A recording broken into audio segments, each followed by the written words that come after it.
나는 그냥 가만히 있었을 뿐인데 왜 자꾸 가난해지는 기분이 드는 걸까? 맞습니다. 착각이 아닙니다. 실제로 일어나고 있는 일입니다. 지금 이 순간에도 여러분의 통장 잔고는 숫자가 그대로여도 그 가치는 조용히 그리고 빠르게 녹아내리고 있습니다. 마치 한여름 뙤약볕 아래 놓인 얼음처럼요. 숫자는 변하지 않는데 그 얼음이 살 수 있는 것들이 하나씩 사라지고 있습니다. 2026년, 지금은 단순한 경기 침체가 아닙니다.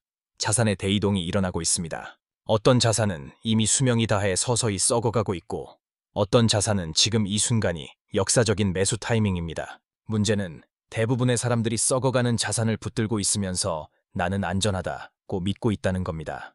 오늘 이 영상 하나로 종결해드립니다. 지금 당장 팔아야 할 자산, 그리고 지금 무조건 사야 할 자산. 단언컨대 오늘 이 선택이 여러분의 10년 후를 완전히 갈라놓을 것입니다. 나는 투자 안 해도 괜찮아, 그냥 열심히 일하면 되지 라고 생각하시는 분 계신가요? 그분들을 위해 먼저 한 가지만 여쭤볼게요.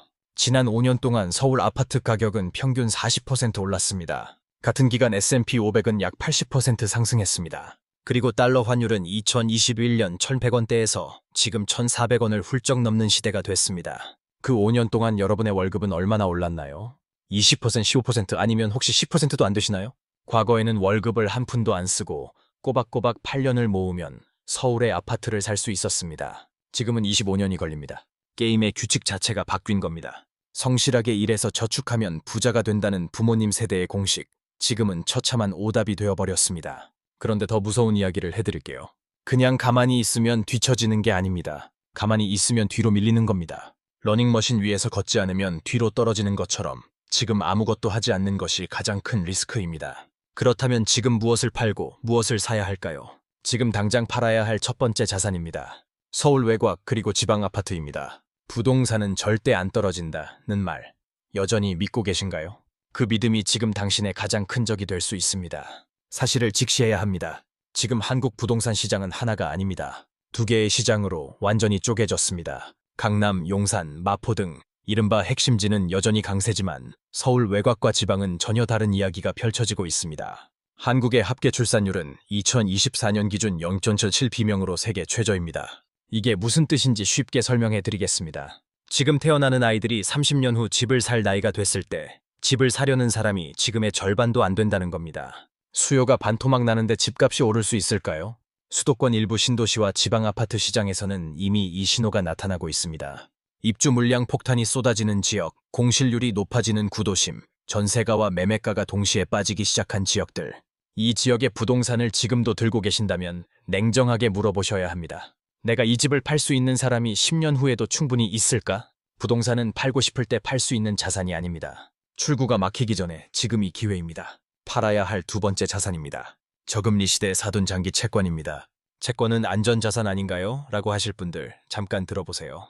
채권과 금리의 관계는 시소와 같습니다. 금리가 올라가면 채권 가격은 내려가고 금리가 내려가면 채권 가격은 올라갑니다.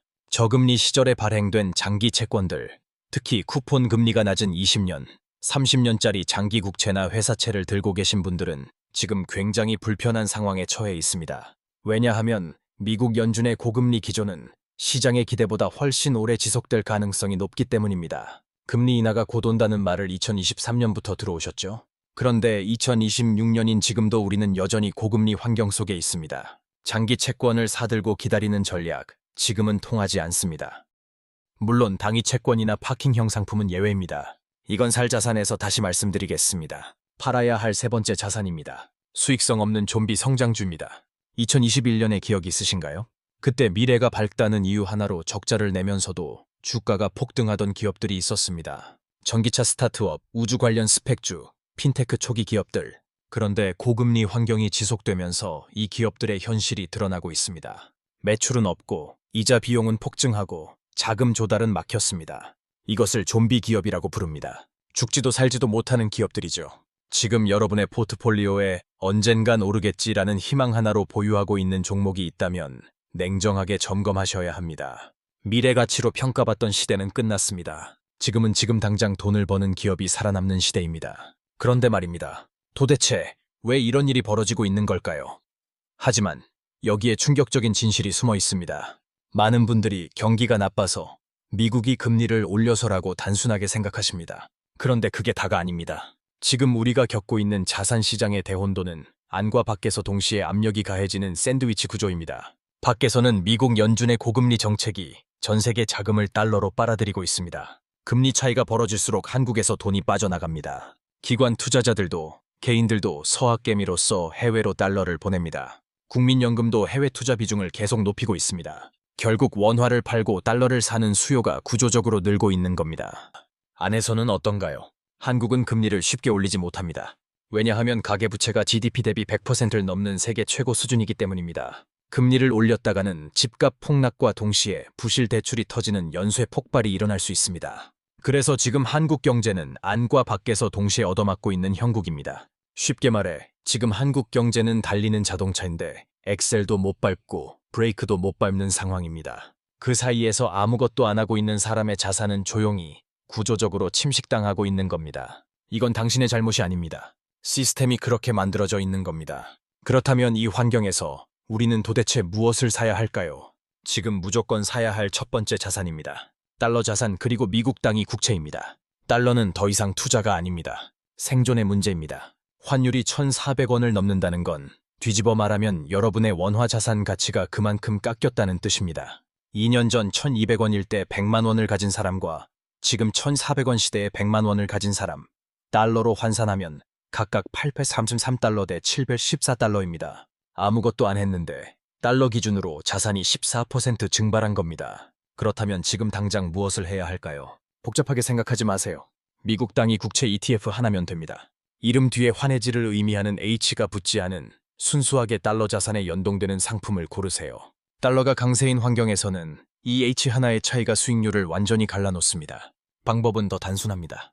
매달 25일 월급이 들어오는 날 자동으로 100달러씩 환전해서 매수되도록 설정해두세요. 환율을 맞추려 하지 마세요. 타이밍을 잡으려 하지 마세요. 기계처럼 시스템처럼 사는 것, 그게 시장을 이기는 유일한 방법입니다. 무조건 사야 할 두 번째 자산입니다. AI 인프라 핵심 ETF입니다. AI는 버블이다? 그 말은 절반만 맞습니다. 인터넷이 처음 나왔을 때도 버블이라고 했습니다. 그리고 실제로 버블이 터졌습니다. 그런데 버블이 터진 뒤에도 살아남은 아마존과 구글은 지금 세계를 지배하고 있습니다. 지금 AI도 같은 사이클을 밟고 있습니다.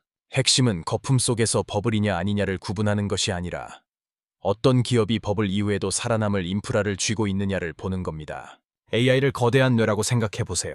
이 뇌가 생각하려면 엄청난 연산이 필요합니다. 그 연산을 처리하는 것이 GPU이고 초고속으로 데이터를 나르는 고속도로가 바로 HBM 반도체입니다. 이 인프라를 독점적으로 공급하는 기업들은 AI 버블이 꺼져도 살아남습니다.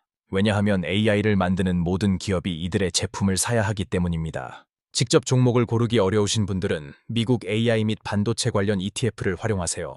특정 종목 하나에 올인하는 것은 위험합니다. 하지만 AI 인프라 전체에 분산 투자하는 ETF는 지금이 역사적인 기회의 구간일 수 있습니다.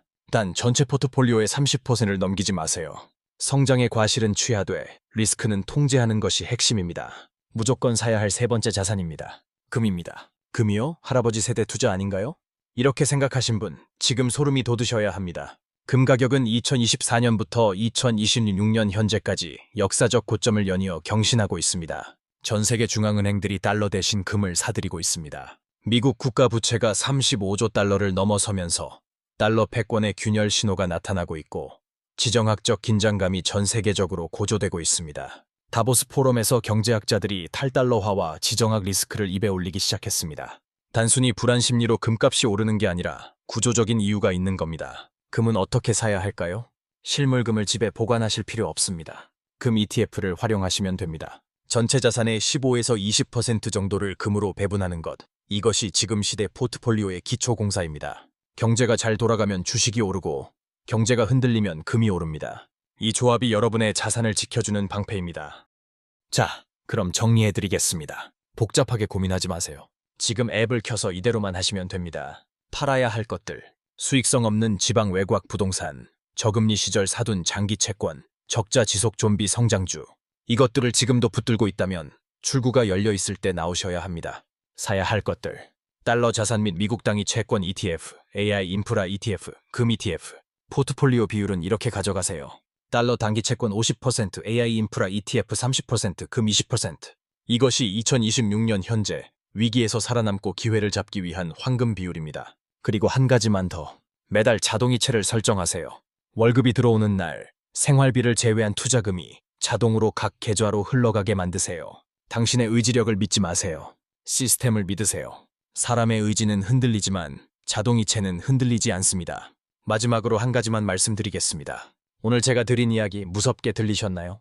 그렇다면 정상입니다. 하지만 무서움과 불안은 다릅니다. 불안은 아무것도 모를 때 생깁니다. 두려움은 알고 있지만 아무것도 하지 않을 때 생깁니다. 지금 이 영상을 끝까지 보셨다는 것, 그것 자체가 이미 대부분의 사람들과 다른 길을 선택하셨다는 증거입니다. 가난은 게으른 사람의 이야기가 아닙니다. 규칙이 바뀌었는데 이전의 공식으로 살아가는 사람의 이야기입니다. 그리고 오늘 여러분은 새로운 규칙을 알게 됐습니다. 준비된 자에게 위기는 기회입니다. 오늘 저녁 치킨값 2만 원이라도 좋습니다. 오늘 배운 것 중 딱 하나만 실행해 보세요. 그 작은 한 걸음이 복리처럼 쌓여 10년 후에 당신을 전혀 다른 자리에 세워줄 것입니다. 불확실한 미래 앞에서 당신을 지켜줄 가장 강력한 방패는 결국 대체 불가능한 당신 자신이 되는 것입니다. 자산을 시스템에 맡기고 남은 시간으로 당신의 가치를 높이세요. 오늘의 이 선택이 당신의 10년 후를 바꿀 것이라고 저는 확신합니다. 오늘도 끝까지 함께 해주셔서 감사합니다. 이 영상이 도움이 되셨다면 지금 이 순간 구독 버튼 하나만 눌러주세요. 그 클릭 하나가 여러분의 다음 기회를 열어드리겠습니다.